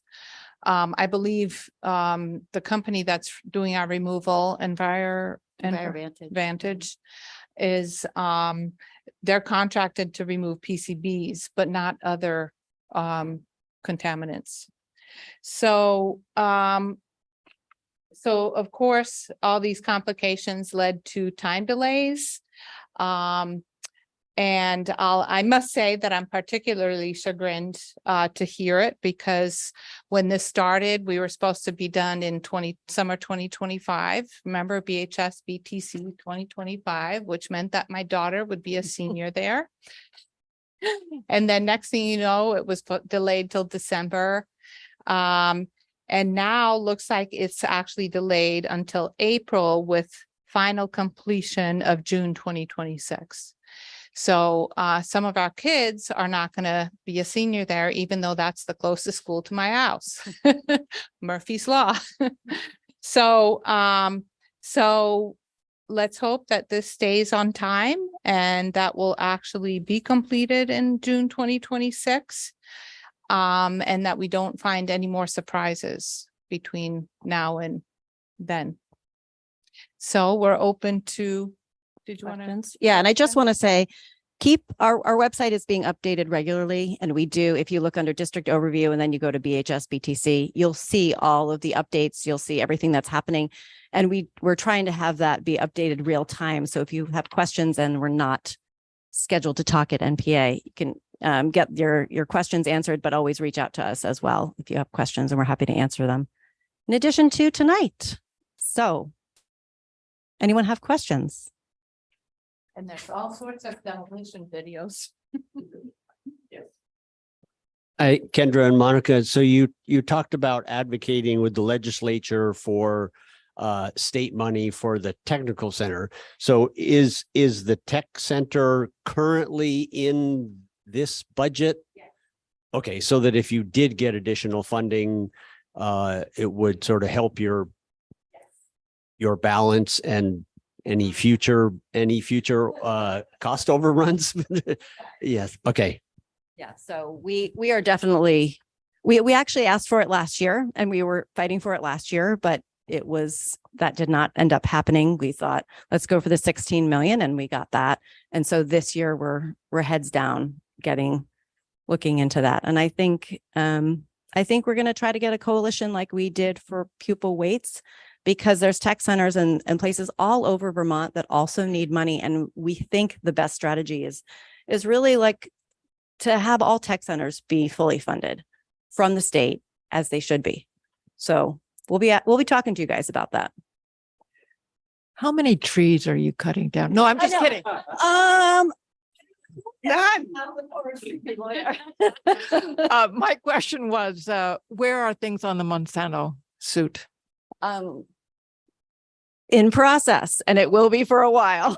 Yeah, we did have to promise to the state that the money we got, the 16 million, if we win this wonderful lawsuit, we will have to pay the state back. And we were like, done. So it is in process. It's going to be a long haul with those lawsuits, but it's coming along. You have a construction manager, I think, is giving you a guaranteed maximum price. How can there be overruns? Unless you change the project, but how else can there be?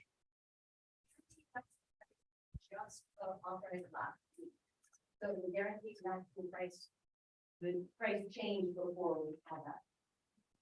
So what's the guaranteed maximum price now? Is that the same price we're seeing in the news, or is it something different? No, it's the same price that is now in the news. So that is on here. Right? So that price though should not, $7 million is the last of the. that should not be, unless the project changes, that should not be exceeded. So that's my question about the school board meetings. I was like, guaranteed maximum price. Tell me what it means, right? The only way that can change now is if they find something that we don't know about and we have to change it so forth. Yes, but otherwise, if the project goes forward as conceived, Correct. that's our backstop, that price. It could come in less if we're lucky, shouldn't come in more. That's exactly right. Thank you.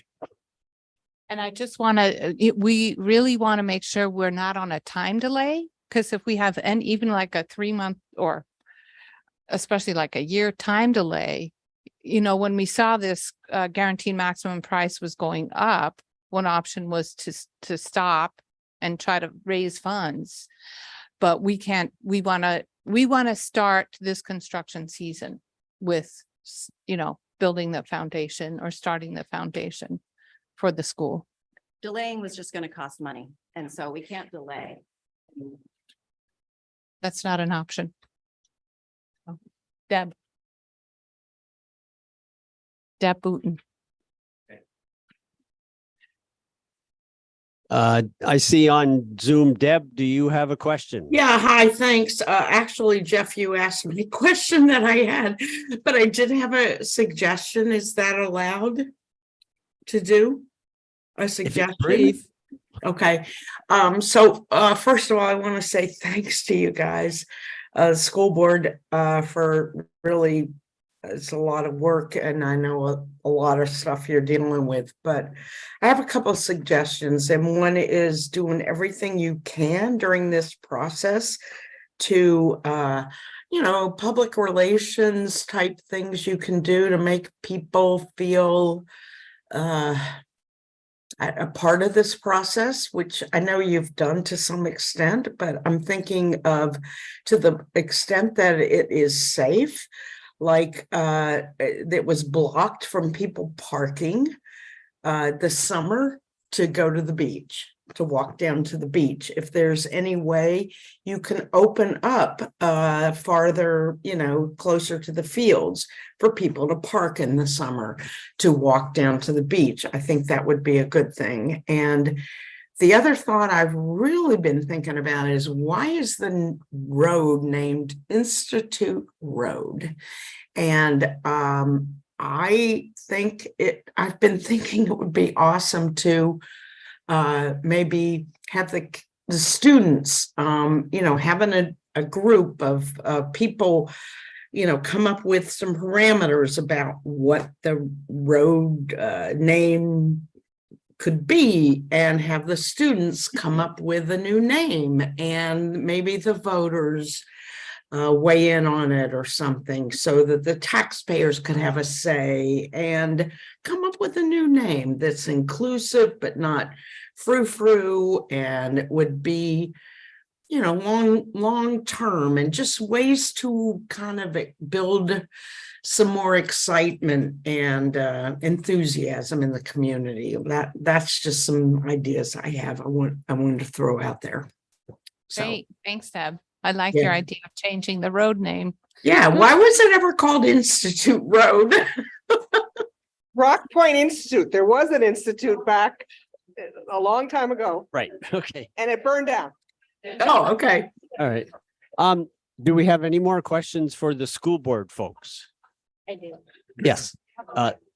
Get you a microphone. Hello, is this on? Okay, perfect. So I think one of my questions is, like climate change, we expect that things will be very different in the future. And I'm sort of wondering about the role of remote learning, or like, I don't know, smaller learning environments than like one big district high school building. I'm just curious if that's been baked into the plan at all. And I'm sorry, this is way after you guys have already finalized everything, but is there something online that I can look at that would give me more information about that? Or You know, it's interesting because we looked at a lot of different scenarios of learning, obviously because of COVID, and we did the online learning situation there. I think the new high school, first of all, we are working with the city of Burlington to try to make this net zero. We're testing it for geothermal. We want it to be LEED certified. So we're on the environmental side. I think we're doing what we can. I think it's going to be solar panel ready. We're working on that. The other thing that I think is really awesome about the school is that we'll have expandable classrooms, and we've thought about the importance of natural light, and we've thought about the outdoor class space, and we've thought about the ways that people learn differently than in a traditional classroom. So I think those ideas have been thought about a lot. And so having the flexible learning spaces is super important, and also having public spaces. This is a high school that the public should have access to. So we've thought a lot about the public spaces like the library and the gyms, and that when you want to go see concerts and musicals, is it accessible to the public? So we've done a lot of talking with stakeholders and people with, different needs and disabilities as well. And so it's been a really interesting process. And I think nowhere in Vermont are we going to have a high school that looks like ours. Like, we have old buildings and old schools, and you go to these some other states and you're like, this is what a school is supposed to look like. Burlington, we're going to have this amazing school here.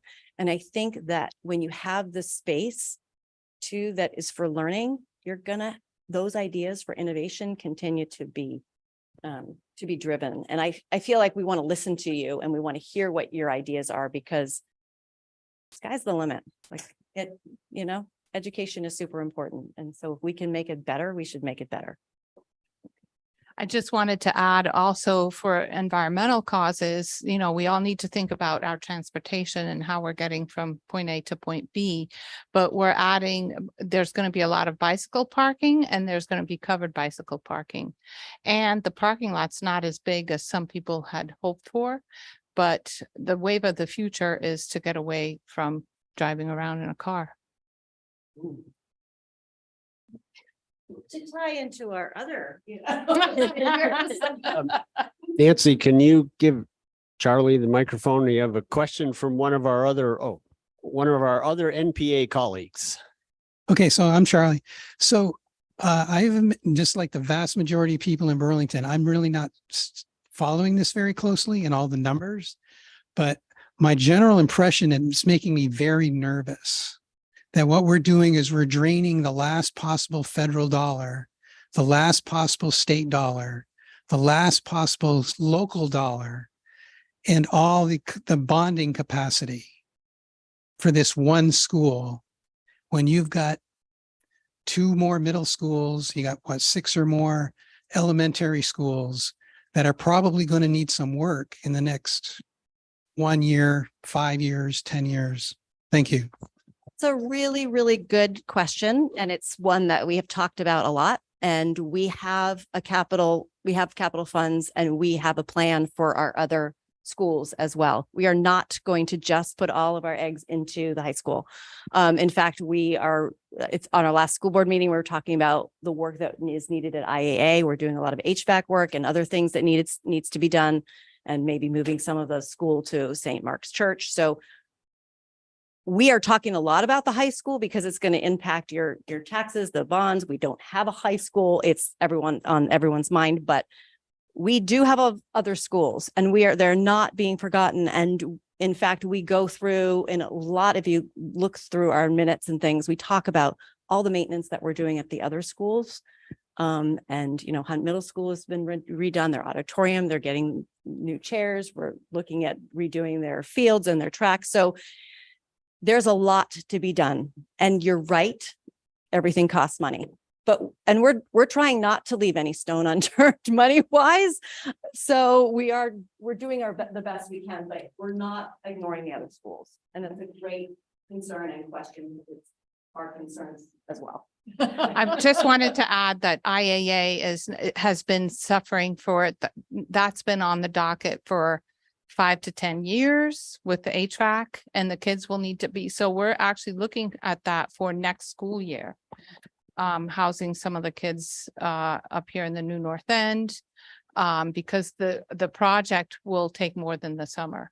So, and we already have $10 million towards that project. That's not part of the capital funds. So I can remember not too many years ago when they wanted to close IIA. Should we go down that road again? Is that school not needed? I know you're personally attached to that school, but if it's not something we don't need, then why are we keeping it? I think IAA has great attendance, that it serves a lot of new American families in the communities. And as you know, as a magnet school, also middle class families. So it's a great mix. It's one of the larger elementary schools, I would say. I'm not sure why we were going to close it then. Because 12 years ago, it was 98% free and reduced lunch children. And so Don't need it. We I don't need wasn't- it. in my opinion, we do need it. That's a huge topic that we it could get is. into in a different, it's always looking at the schools and closing schools is a huge thing. And so we don't think that we need to close it at the moment based on enrollment. Enrollment actually looks pretty flat. We just got our enrollment numbers from last year. But obviously, if our enrollment dips a lot, that would be something that we would have to look at. So, And one great thing this year is that we have pre-kindergarten classrooms at every single school in the district. So probably a lot of you remember we had pre-K up at central office on Colchester Ave, which is not necessarily in any community. And so now, and before this, I think it was SA and IAA were the only two that had pre-K. Perhaps a pre-K was added at Edmonds last year or 2 years ago, but this school year, I think for the first time, all 6 elementary schools have a pre-K classroom or 2. Anything else? Online? I would be remiss if I didn't say that we will be collecting private donations as well for the high school. So, you know, like when I say no stone unturned, it is true. So if you know some great philanthropists in the area, please, talk up the high school or send them our way. I know, I feel like a radio commercial, but We have yes, we have. Okay. 4 minutes left. Yes, thank you. Kendra and Monica, thank you very much. Okay, we're going to try to squeeze in maybe 1 or 2 more questions on district energy. What? I have a question. All right, Steve. Hey, hold on. This maybe goes to the heart of all the debate. You mentioned and really didn't follow up on it that this steam pipe doesn't commit Burlington Electric to any future promise to provide steam to the hospital and to the pipe. You said that earlier, right? No. What did you I said say? It doesn't commit us to run McNeil for 20 years. So the people that are going to build the pipe are going to do it without a commitment to run McNeil at all. I mean, you're saying 20 years. Is it 10 years? Is there any commitment to provide steam to this pipe that goes beyond tomorrow? So the commitment is if McNeil's running, we're going to provide the steam through McNeil. We're also going to have an electric boiler that's the backup supplement.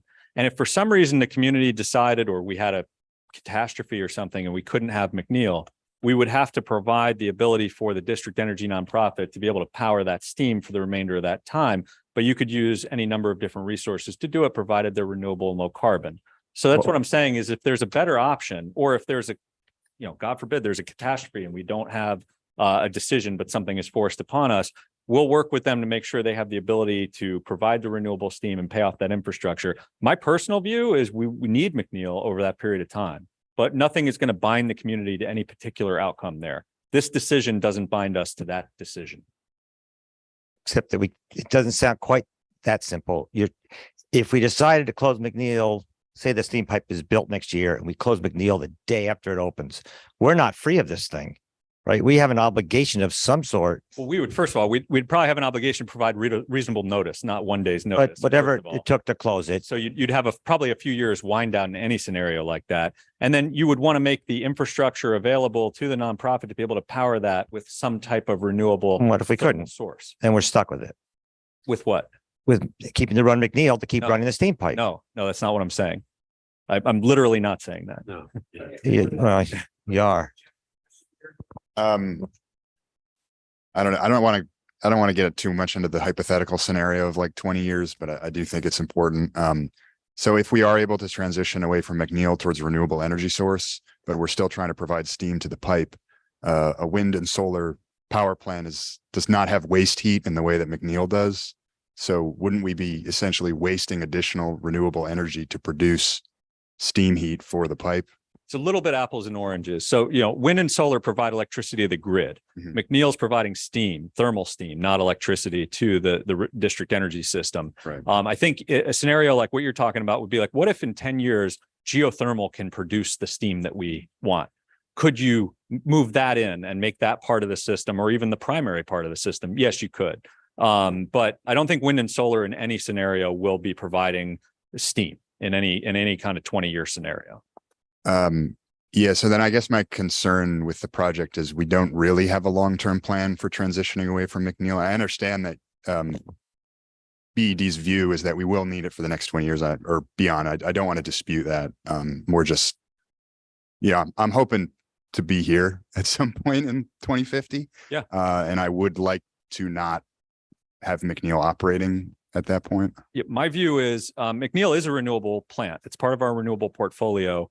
We are one of the first communities in the entire country to transition off of fossil fuels for our electricity. Like, we're early in this game. A lot of folks are trying to catch up to us. We're trying to go to some next steps. And I do think there will come a time where we won't need it anymore, but I don't think we advance off of McNeil to fossil fuel. We don't want to go backward. We need a better solution. And I think it's going to take time to have something like that in place. And if you said to me today, well, we want you to close it tomorrow, what's going to happen is we're simply going to rely on the regional grid, the volatile fossil fuel market on the regional grid. That's not a good solution. So we'll continue to have to look at this over time as a community and keep evaluating. We evaluate every 3 years our entire power portfolio in a PUC process. So we're always looking at it, but I wouldn't be able to offer you any really good solutions today. Okay, thank you. I have one final question, and this is sort of for Councilor Carpenter and Director Springer. Is so for everybody else's benefit, what is the future timetable for this conversation and decision making with the city council, so people can sort of refocus their interest and attention? So what's the schedule going forward?